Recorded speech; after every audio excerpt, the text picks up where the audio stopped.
ಒಂದು ವೇಳೆ ನಿಮ್ಮ ಲೈಫಲ್ಲಿ ನೀವು ಅಂದುಕೊಂಡಂಗೆ ಏನೂ ಆಗ್ತಾ ಇಲ್ಲಪ್ಪ ಅಂತಂದ್ರೆ, ನಿಮ್ಮ ಎಲ್ಲ ಗೋಲ್ಸ್ಗಳು, ಆಸೆಗಳು, ಕನಸುಗಳೆಲ್ಲವೂ ಕೂಡ ಟುಸ್ ಪಟಾಕಿ ಆಗ್ತಾ ಇವೆ ಅಂತಂದ್ರೆ ಡೋಂಟ್ ವರಿ, ಅಳಕ್ ಹೋಗ್ಬೇಡಿ.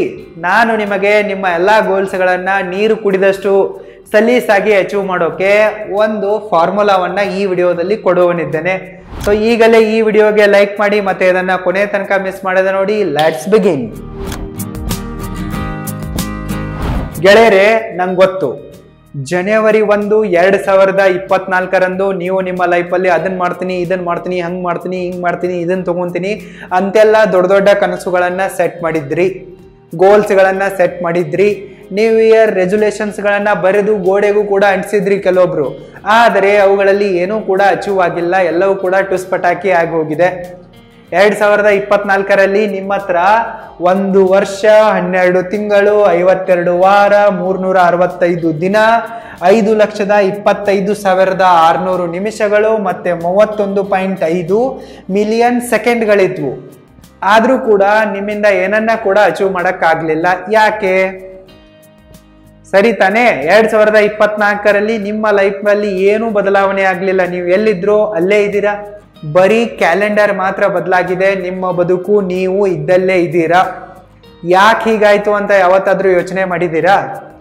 ಮಾಡಿರಲ್ಲ. ನೀವು ಅದನ್ನ ಯೋಚನೆ ಮಾಡದೆ ಮತ್ತೆ ಇದೇ ವರ್ಷ 2025 3 ಬಿಟ್ಟು ನಾಚಿಕೆ ಬಿಟ್ಟು ಹೊಸ ಗೋಲ್ಸ್ಗಳನ್ನ ಸೆಟ್ ಮಾಡಿದ್ದೀರಾ. ಹಳೆ ಗೋಲ್ಸ್ಗಳನ್ನ ಅಚೀವ್ ಮಾಡೋಕ್ಕಾಗಿಲ್ಲ. ಆದ್ರೂ ಕೂಡ ನೀವು 2025 ಹಳೆ ವರ್ಷ ಓದೋಯ್ತು, ಈ ವರ್ಷನಾದ್ರೂ ನಾನು ಕೆಲಸ ಮಾಡೇ ಮಾಡ್ತೀನಿ, ಗೋಲ್ಸ್ ಅಚೀವ್ ಮಾಡ್ತೀನಿ ಅಂತೇಳಿ ಗೋಲ್ಸ್ಗಳನ್ನ ಸೆಟ್ ಮಾಡಿದ್ದೀರಾ. ಹೌದು ಅಥವಾ ಇಲ್ವೋ? ಸೊ ಈಗ ಈ ವಿಡಿಯೋ ನೋಡುವಷ್ಟರಲ್ಲಿ ಎಷ್ಟೋ ಜನ ತಮ್ಮ 2025 ಹೊಸ ಗೋಲ್ಸ್ಗಳನ್ನ ಮರ್ತು ಬಿಟ್ಟಿದ್ದಾರೆ, ಗಿವ್ ಅಪ್ ಮಾಡಿದ್ದಾರೆ ಕೆಲವೊಂದಿಷ್ಟು ಜನ.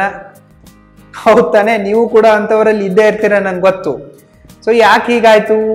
ಯಾಕೆ ನಿಮ್ಮ ಗೋಲ್ಸ್ಗಳನ್ನ ಅಚೀವ್ ಮಾಡೋಕೆ ನಿಮ್ಮಿಂದ ಆಗ್ಲಿಲ್ಲ ಅಂತೇಳಿ ಯೋಚನೆ ಮಾಡಿದ್ದೀರಾ? ಯಾಕೆ ಆಗ್ಲಿಲ್ಲಪ್ಪ ಅಂತಂದ್ರೆ ಯುವರ್ ಆಕ್ಷನ್ಸ್ ಆರಂಟ್ ಚೇಂಜ್ಡ್. ನೀವು ಹೊಸ ವರ್ಷ ಬಂತು ಅಂತೇಳಿ ಏನೋ ಒಂದು ಹೊಸ ಗೋಲನ್ನ ಸೆಟ್ ಮಾಡಿದ್ದೀರಾ, ಆದರೆ ನೀವು ಆಕ್ಷನ್ಸ್ಗಳನ್ನ ಬದಲಾಯಿಸಿಲ್ಲ. ಸೊ ನಿಮ್ಮ ಆಕ್ಷನ್ಸ್ಗಳು ಸೇಮ್ ಆಗಿರುವಾಗ ನಿಮಗೆ ಸೇಮೇ ರಿಸಲ್ಟ್ ಬರುತ್ತೆ. ನಿಮಗೆ ಹೊಸ ರಿಸಲ್ಟ್ ಬೇಕು, ಗ್ರೇಟ್ ರಿಸಲ್ಟ್ ಬೇಕಪ್ಪ ಅಂತಂದ್ರೆ ನೀವು ಬೇರೆ ಆಕ್ಷನ್ಸ್ಗಳನ್ನ, ಹೊಸ ಆಕ್ಷನ್ಸ್ಗಳನ್ನ ತೆಗೆದುಕೊಳ್ಬೇಕಾಗತ್ತೆ.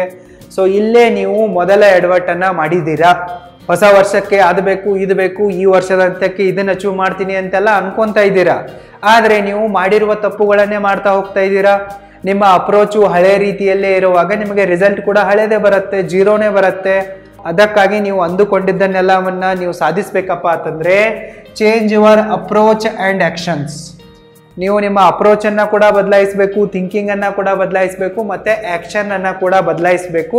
ಅಂದಾಗಲೇ ನಿಮ್ಮ ಎಲ್ಲ ಗೋಲ್ಸ್ಗಳು ಅಚೀವ್ ಆಗೋ ಚಾನ್ಸಸ್ ಇರುತ್ತೆ. ಮತ್ತೆ ನೀವು ಇನ್ನೊಂದು ಕೆಲಸ ಮಾಡಬೇಕು. 2025 ಎಷ್ಟು ಹೊಸ ನ್ಯೂ ಇಯರ್ ಗೋಲ್ಗಳನ್ನ ಸೆಟ್ ಮಾಡಿದಾರಲ್ಲ ಅವುಗಳನ್ನೆಲ್ಲ ಡಿಸ್ಕಾರ್ಡ್ ಮಾಡಿಬಿಡಿ. ಈ 1 ವರ್ಷದ ದೊಡ್ಡ ಗೋಲ್ಸ್ಗಳಿರ್ತಾವಲ್ಲ ಇವೆಲ್ಲವೂ ಕೂಡ ವರ್ಕೌಟ್ ಆಗಲ್ಲ. ಯಾಕೆ ವರ್ಕೌಟ್ ಆಗಲ್ಲಪ್ಪ ಅಂತಂದ್ರೆ 1 ವರ್ಷ ತುಂಬಾನೇ ಲಾಂಗ್ ಟೈಮ್ ಆಗಿದೆ, ಮತ್ತೆ ಅಲ್ಲಿ ಅರ್ಜೆನ್ಸಿ ಕ್ರಿಯೇಟ್ ಆಗಲ್ಲ. ಎಲ್ಲಿ ತನಕ ಅರ್ಜೆನ್ಸಿ ಕ್ರಿಯೇಟ್ ಆಗಲ್ಲ ಅಲ್ಲಿ ತನಕ ನೀವು ಕೆಲಸನೇ ಶುರು ಮಾಡಲ್ಲ. ಯಾವಾಗ ರಾಕೆಟಿನ ಬುಡಕ್ಕೆ ಬೆಂಕಿ ಬೀಳುತ್ತೋ ಆವಾಗಲೇ ರಾಕೆಟ್ ಮೇಲೆ ಹೋಗುತ್ತೆ. ನೀವು ಕೂಡ ಹಂಗೆ ಇದ್ದೀರಾ. ಅರ್ಜೆನ್ಸಿ ಬರಬೇಕು, ಕುತ್ತಿಗೆಗೆ ಬರಬೇಕು, ಅಂದಾಗಲೇ ನೀವು ಕೆಲಸ ಮಾಡ್ತೀರಾ. ಅದಕ್ಕಾಗಿ ಈ ನ್ಯೂ ಇಯರ್ ಗೋಲ್ ಅನ್ನೋದೇನಿದೆ ಎಲ್ಲ ತುಂಬಾನೇ ದೊಡ್ಡ ಟೈಮ್ ಆಗುತ್ತೆ. ಮತ್ತೆ ನೀವು ಅರ್ಜೆನ್ಸಿ ಕ್ರಿಯೇಟ್ ಆಗಲಿಲ್ಲಪ್ಪ ಅಂತಂದ್ರೆ ಕೆಲಸ ಮಾಡಲ್ಲ. ಅದಕ್ಕಾಗಿ ನ್ಯೂ ಇಯರ್ನ ಎಲ್ಲ ಗೋಲ್ಸ್ಗಳನ್ನ ಡಿಸ್ಕಾರ್ಡ್ ಮಾಡಿಬಿಡಿ. ಮತ್ತೆ ಅದನ್ನ ಡಿಸ್ಕಾರ್ಡ್ ಮಾಡಿಬಿಟ್ಟು ಆಕ್ಷನ್ ಬೇಸ್ಡ್ ಆಗಿರುವ ಗೋಲ್ಸ್ಗಳನ್ನ ಸೆಟ್ ಮಾಡಿ, ರಿಸಲ್ಟ್ ಬೇಸ್ಡ್ ಆಗಿರುವ ಗೋಲ್ಸ್ಗಳನ್ನ ಸೆಟ್ ಮಾಡೋಕೆ ಹೋಗ್ಬೇಡಿ. ನೀವು ಇಲ್ಲೇ ಒಂದು ದೊಡ್ಡ ತಪ್ಪನ್ನು ಮಾಡಿರ್ತೀರಾ. 2025 ನಾನು ಕಾರನ್ನ ತೆಗೆದುಕೊಳ್ಳುವೆ ಅಂತೇಳಿ ಗೋಲನ್ನ ಸೆಟ್ ಮಾಡ್ತೀರಾ. 2025 ನಾನು ಮದುವೆ ಆಗುವೆ ಅಂತೇಳಿ ಗೋಲ್ ಸೆಟ್ ಮಾಡ್ತೀರಾ. 2025 ನಾನು ಮನೆ ತೆಗೆದುಕೊಳ್ಳುವೆ ಅಂತೇಳಿ ಗೋಲ್ ಸೆಟ್ ಮಾಡ್ತೀರಾ. 2025 ನಾನು 1 ಕೋಟಿ ಗಳಿಸುವೆ ಅಂತೆಲ್ಲ ಗೋಲ್ ಸೆಟ್ ಮಾಡ್ತೀರಾ. ಸೊ ಇಲ್ಲೇ ನೀವು ತಪ್ಪು ಮಾಡ್ತೀರಾ. ನಿಮ್ಮ ಗೋಲ್ಸ್ಗಳು ಯಾವತ್ತಿಗೂ ರಿಸಲ್ಟ್ ಬೇಸ್ಡ್ ಆಗಿರಬಾರದು. ರಿಸಲ್ಟ್ ಬೇಸ್ಡ್ ಆಗಿರುವ ಗೋಲ್ಸ್ಗಳು 99% ಫೇಲ್ ಆಗ್ತವೆ. ನೀವು ಕೆಲಸ ಮಾಡಲ್ಲ. ಅದರ ಬದಲಾಗಿ ನೀವೇನ್ ಮಾಡ್ಬೇಕಪ್ಪ ಅಂತಂದ್ರೆ ಆಕ್ಷನ್ ಬೇಸ್ಡ್ ಆಗಿರುವ ಗೋಲ್ಸ್ಗಳನ್ನ ಸೆಟ್ ಮಾಡಬೇಕು. ಒಂದು ಉದಾಹರಣೆಯನ್ನ ಕೊಡುವೆ ನಿಮಗೆ ನಾನು. 2025 ಹಂತಕ್ಕೆ ನಾನು ನನ್ನ ಯೂಟ್ಯೂಬ್ ಚಾನಲ್ನಲ್ಲಿ 1 ಮಿಲಿಯನ್ ಸಬ್ಸ್ಕ್ರೈಬರ್ಗಳನ್ನ ಅಚೀವ್ ಮಾಡುವೆ. ಅಂತ ನಾನೇನಾದ್ರೂ ಅನ್ಕೊಂಡು ಕೆಲಸ ಸ್ಟಾರ್ಟ್ ಮಾಡಿದರೆ ಇದೇನಾಗತ್ತೆ, ಇದು ರಿಸಲ್ಟ್ ಬೇಸ್ಡ್ ಆಗಿರುವ ಗೋಲ್ ಆಗತ್ತೆ. ಇಲ್ಲಿ ಅಕೌಂಟೆಬಿಲಿಟಿ ಸಿಗಲ್ಲ, ಸರಿಯಾದ ಕ್ಯಾಲ್ಕುಲೇಷನ್ಸ್ಗಳು ಸಿಗಲ್ಲ, ಫೋಕಸ್ ಬರಲ್ಲ. ಸೊ ಅದೇ ನಾನು 2025ರಲ್ಲಿ 1 ಮಿಲಿಯನ್ ಸಬ್ಸ್ಕ್ರೈಬರ್ಗಳನ್ನು ಮಾಡುವುದಕ್ಕಾಗಿ ನನ್ನ ಯೂಟ್ಯೂಬ್ ಚಾನಲ್ನಲ್ಲಿ 300 ವಿಡಿಯೋಗಳನ್ನು ಅಪ್ಲೋಡ್ ಮಾಡುವೆ ಅಂತೇಳಿ ಗೋಲ್ ಸೆಟ್ ಮಾಡಿದರೆ ಅದೇನಾಗತ್ತೆ, ಆಕ್ಷನ್ ಬೇಸ್ಡ್ ಗೋಲ್ಸ್ ಆಗತ್ತೆ. 1 ಮಿಲಿಯನ್ ಸಬ್ಸ್ಕ್ರೈಬರ್ ಬರೋದು ಬಿಡೋದು ನನ್ನ ಕೈಯಲ್ಲಿಲ್ಲ, ಅದು ಜನರ ಕೈಯಲ್ಲಿದೆ, ಯೂಟ್ಯೂಬ್ನ ಅಲ್ಗೋರಿದಮ್ನ ಕೈಯಲ್ಲಿದೆ. ಎರಡನ್ನ ಕೂಡ ನನಗೆ ಕಂಟ್ರೋಲ್ ಮಾಡೋಕ್ಕಾಗಲ್ಲ. ಬಟ್ ನಾನು 300 ವಿಡಿಯೋಗಳನ್ನು ಅಪ್ಲೋಡ್ ಮಾಡ್ಬೋದಲ್ಲ, 300 ವಿಡಿಯೋಗಳನ್ನು ಅಪ್ಲೋಡ್ ಮಾಡೋದು ನನ್ನ ಕೈಯಲ್ಲೇ ಇದೆ. ಸೊ ನೀವು ಕೂಡ ನಿಮ್ಮ ಕೈಯಲ್ಲಿರುವ ಆಕ್ಷನ್ಸ್ಗಳ ಬೇಸ್ ಮೇಲೆನೆ ಗೋಲ್ಸ್ಗಳನ್ನ ಸೆಟ್ ಮಾಡಬೇಕು. 1 ಕೋಟಿ ಗಳಿಸುವೆ ಅನ್ನೋದರ ಬದಲಾಗಿ ನೀವು ಇಷ್ಟು ಕೆಲಸ ಮಾಡುವೆ ಅಂಥೇಳಿ ಪ್ಲಾನಿಂಗ್ ಅನ್ನ ಮಾಡಿ ಗೋಲ್ ಸೆಟ್ ಮಾಡಬೇಕು. ಮನೆ ತೆಗೆದುಕೊಳ್ಳುವೆ ಅಂತ ಗೋಲ್ ಸೆಟ್ ಮಾಡುವ ಬದಲು ಆ ಮನೆಗೆ ಎಷ್ಟು ದುಡ್ಡು ಬೇಕು, ಅದನ್ನ ಹೇಗೆ ಸಂಪಾದಿಸುವೆ, ಎಷ್ಟು ಲಕ್ಷ ಬೇಕು ಅನ್ನೋದನ್ನ ಬರೆದ್ಬಿಟ್ಟು ಅಷ್ಟು ಲಕ್ಷವನ್ನ ಗಳಿಸೋದಕ್ಕೆ ನೀವು ಗೋಲ್ ಸೆಟ್ ಮಾಡಬೇಕು. ಕಾರ್ ತೆಗೆದುಕೊಳ್ಳುವೆ ಅನ್ನಕೊಳ್ಳುವ ಬದಲು ಕಾರು ಎಷ್ಟು ಲಕ್ಷದಿದೆ, ಅದಕ್ಕೆ ಹೆಂಗೆ ಸಂಪಾದಿಸಬೇಕು, ದುಡ್ಡು ಹೊಂದಿಸಬೇಕು ಅನ್ನೋದ್ರ ಬಗ್ಗೆ ನೀವು ಗೋಲ್ ಸೆಟ್ ಮಾಡಬೇಕು. ನೀವು ಯಾವಾಗ ಈ ರಿಸಲ್ಟ್ ಬೇಸ್ಡ್ ಆಗಿರುವ ಗೋಲ್ಸ್ಗಳನ್ನೆಲ್ಲ ಡಿಲೀಟ್ ಮಾಡಿಬಿಟ್ಟು ಆಕ್ಷನ್ ಬೇಸ್ಡ್ ಆಗಿರುವ ಗೋಲ್ಸ್ಗಳನ್ನ ಸೆಟ್ ಮಾಡ್ತಿರೋ, ಆವಾಗ ನಿಮ್ಮ ಕನಸುಗಳು, ಗೋಲ್ಸ್ಗಳು ನನಸಾಗೋಕೆ ಸ್ಟಾರ್ಟ್ ಆಗ್ತವೆ. ಮತ್ತೆ ನೀವು ಆಕ್ಷನ್ ಬೇಸ್ಡ್ ಆಗಿರುವ ಗೋಲ್ಸ್ಗಳನ್ನ ಸೆಟ್ ಮಾಡಿದ ನಂತರ ಒಂದು ಗೋಲ್ಡನ್ ಫಾರ್ಮುಲಾವನ್ನ ಫಾಲೋ ಮಾಡಬೇಕು. ಅದೇನಪ್ಪ ಅಂತಂದ್ರೆ 12 ವೀಕ್ ರೂಲ್, 12 ವಾರಗಳ ನಿಯಮ. ಈ ನಿಯಮವನ್ನ ದೊಡ್ಡ ದೊಡ್ಡ ಕಂಪನಿಗಳು ಕೂಡ ಫಾಲೋ ಮಾಡ್ತವೆ. Apple, Amazon, Facebook, Google, Tesla ಇಂತಹ ದೊಡ್ಡ ದೊಡ್ಡ ಕಂಪನಿಗಳು ಕೂಡ ತಮ್ಮ ಪ್ರೊಡಕ್ಟಿವಿಟಿಯನ್ನ, ಪ್ರಾಫಿಟಬಿಲಿಟಿಯನ್ನ ಹೆಚ್ಚಿಸುವುದಕ್ಕಾಗಿ ಈ 12 ವೀಕ್ ರೂಲ್ ಅನ್ನ ಫಾಲೋ ಮಾಡ್ತವೆ. ಈ 12 ವೀಕ್ ರೂಲ್ ಏನ್ ಹೇಳತ್ತಪ್ಪ ಅಂತಂದ್ರೆ, ನೀವು 1 ವರ್ಷಕ್ಕೆ ಒಂದು ದೊಡ್ಡ ಗೋಲ್ ಅನ್ನ ಸೆಟ್ ಮಾಡಿ, ಮತ್ತೆ ಆ ಗೋಲು ಆಕ್ಷನ್ ಬೇಸ್ಡ್ ಆಗಿರಬೇಕು. ಮತ್ತೆ ಅದನ್ನ ನೀವು 3 ತಿಂಗಳಂತೆ 4 ಕ್ವಾರ್ಟರ್ಗಳಲ್ಲಿ ಡಿವೈಡ್ ಮಾಡಿ.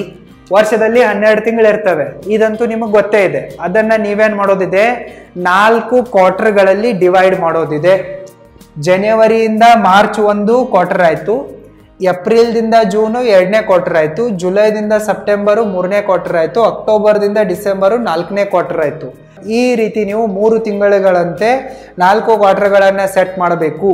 ಅಂದ್ರೆ 1 ವರ್ಷವನ್ನ 4 ಈಕ್ವಲ್ ಪಾರ್ಟ್ಗಳಲ್ಲಿ ಡಿವೈಡ್ ಮಾಡಬೇಕು, ಮತ್ತೆ ಅದಕ್ಕೆ ತಕ್ಕಂತೆ ಕೆಲಸ ಮಾಡಬೇಕು. ಈ ರೀತಿ ನೀವು 12 ವೀಕ್ ರೂಲ್ನ ಪ್ರಕಾರ ಕೆಲಸ ಮಾಡೋಕೆ ಸ್ಟಾರ್ಟ್ ಮಾಡಿದರೆ ನಿಮಗೆ ಗ್ರೇಟ್ ಫೋಕಸ್ ಸಿಗತ್ತೆ, ಮತ್ತೆ ಅಕೌಂಟೆಬಿಲಿಟಿ ಸಿಗತ್ತೆ. ಮತ್ತೆ ಪ್ರತಿ 3 ತಿಂಗಳಿಗೊಮ್ಮೆ ನಿಮ್ಮ ರಿವ್ಯಾಲ್ಯೂಯೇಷನ್ ಆಗತ್ತಲ್ಲ, ಎಷ್ಟು ಗೋಲನ್ನು ಅಚೀವ್ ಮಾಡಿದ್ದೀರಾ ಅನ್ನೋದು. ರೈಟ್, ವರ್ಷಕ್ಕೆ ನನಗೆ 300 ವಿಡಿಯೋಗಳನ್ನು ಅಪ್ಲೋಡ್ ಮಾಡಿಬಿಟ್ಟು 1 ಮಿಲಿಯನ್ ಸಬ್ಸ್ಕ್ರೈಬರನ್ನು ತರೋದಿದೆ ಅಂತಂದರೆ ನಾನೇನು ಮಾಡ್ತೀನಿ, 12 ತಿಂಗಳನ್ನು 3 ತಿಂಗಳುಗಳಂತೆ 4 ಪಾರ್ಟ್ಗಳಲ್ಲಿ ಡಿವೈಡ್ ಮಾಡ್ತೀನಿ. ವರ್ಷಕ್ಕೆ 300 ವಿಡಿಯೋಗಳನ್ನು ಅಪ್ಲೋಡ್ ಮಾಡೋದಿದೆ. ಸೊ ನೀವು ಲೆಕ್ಕ ಹಾಕಿ ಕಮೆಂಟ್ ಮಾಡಿ, ಮೊದಲ 3 ತಿಂಗಳಲ್ಲಿ ನಾನು ಎಷ್ಟು ವಿಡಿಯೋಗಳನ್ನು ಅಪ್ಲೋಡ್ ಮಾಡಬೇಕು, ಎರಡನೇ 3 ತಿಂಗಳಲ್ಲಿ ಎಷ್ಟು ಮಾಡಬೇಕು, ಮೂರನೇ 3 ತಿಂಗಳಲ್ಲಿ ಎಷ್ಟು ಮಾಡಬೇಕು, ಕೊನೆಯ 3 ತಿಂಗಳಲ್ಲಿ ಎಷ್ಟು ಮಾಡಬೇಕು ಅಂತೇಳಿ. ಸೊ ಇದೇ ರೀತಿ ನೀವು ವರ್ಷಕ್ಕೆ ಒಂದು ಕಾರ್ ತಗೊಳ್ಳೋಕೆ ನೀವು 20 ಲಕ್ಷವನ್ನ ಹೊಂದಿಸೋದಿದೆ ಅಂತ ಹೇಳಿ. ಮೊದಲ 3 ತಿಂಗಳಲ್ಲಿ 5 ಲಕ್ಷ, ಎರಡನೇ 3 ತಿಂಗಳಲ್ಲಿ 10, ಮತ್ತೆ 5 ಲಕ್ಷ, ಈ ರೀತಿ 5 ಲಕ್ಷದಂತೆ ಹೊಂದಿಸುತ್ತಾ ಹೋದ್ರೆ ನಿಮಗೆ ವರ್ಷದ ಹಂತಕ್ಕೆ ಕಾರ್ ಬರುತ್ತೆ. ಸೊ ನೀವು ಇದೇ ರೀತಿ ಆಕ್ಷನ್ ಬೇಸ್ಡ್ ಆಗಿ ಕೆಲಸ ಮಾಡಬೇಕು, ಜೊತೆಗೆ ಈ 12 ವೀಕ್ ರೂಲ್ ಅನ್ನ ಫಾಲೋ ಮಾಡಬೇಕು. ಸೊ ಈ ರೀತಿ ನೀವು ಕೆಲಸ ಮಾಡಿದರೆ ಖಂಡಿತವಾಗಿಯೂ ನಿಮ್ಮ ಎಲ್ಲ ಗೋಲ್ಸ್ಗಳು ನನಸಾಗೇ ಆಗ್ತವೆ. ಸೊ ನಾನು ಇದನ್ನ ಫಾರಿನ್ ಬಿಸ್ನೆಸ್ ಮ್ಯಾನ್ಗಳಿಂದ ಕಲ್ತಿರುವೆ. ಫಾರ್ ಎಕ್ಸಾಂಪಲ್ ಸ್ಟೀವ್ ಜಾಬ್ ಆಗಿರಬಹುದು, ಜೆಫ್ ಬೆಜೋಸ್ ಆಗಿರಬಹುದು, ಇಲಾನ್ ಮಸ್ಕ್ ಆಗಿರಬಹುದು, ಇಂಥವರಿಂದ ಕಲ್ತಿರುವೆ. ಸೊ ಯಾವಾಗ ನಾನು ನನ್ನ ಲೈಫಲ್ಲಿ ಈ ಒಂದು ಫಾರ್ಮುಲಾವನ್ನು ಅಪ್ಲೈ ಮಾಡ್ತಾ ಬರ್ತಾ ಇದ್ದೀನೋ, ನನ್ನ ಎಲ್ಲ ಗೋಲ್ಸ್ಗಳು ಕೂಡ ಅಚೀವ್ ಆಗ್ತಾ ಇವೆ. ಸೊ ನಿಮಗೂ ಕೂಡ ನಿಮ್ಮ ಎಲ್ಲ ಗೋಲ್ಸ್ಗಳನ್ನ ಅಚೀವ್ ಮಾಡುವ ಆಸೆ ಇದ್ದರೆ just follow this rule, that's it. ಒಂದು ವೇಳೆ ನಿಮಗೆ ಯೂಟ್ಯೂಬ್ ಚಾನಲ್ ಕ್ರಿಯೇಷನ್ನು ಮತ್ತು management, professional video editing, time management ಸ್ಕಿಲ್ಗಳನ್ನ ಕಲಿಯುವ ಆಸೆ ಇದ್ದರೆ ಲಿಂಕ್ ಈ ವಿಡಿಯೋದ ಡಿಸ್ಕ್ರಿಪ್ಷನ್ ಬಾಕ್ಸಲ್ಲಿದೆ, ಚೆಕ್ಔಟ್ ಮಾಡಿ. ಇಲ್ಲವೇ roaringfilmschool.com ವಿಸಿಟ್ ಮಾಡಿ. All the very best. ಮತ್ತೆ ಸಿಗೋಣ. Thank you so much.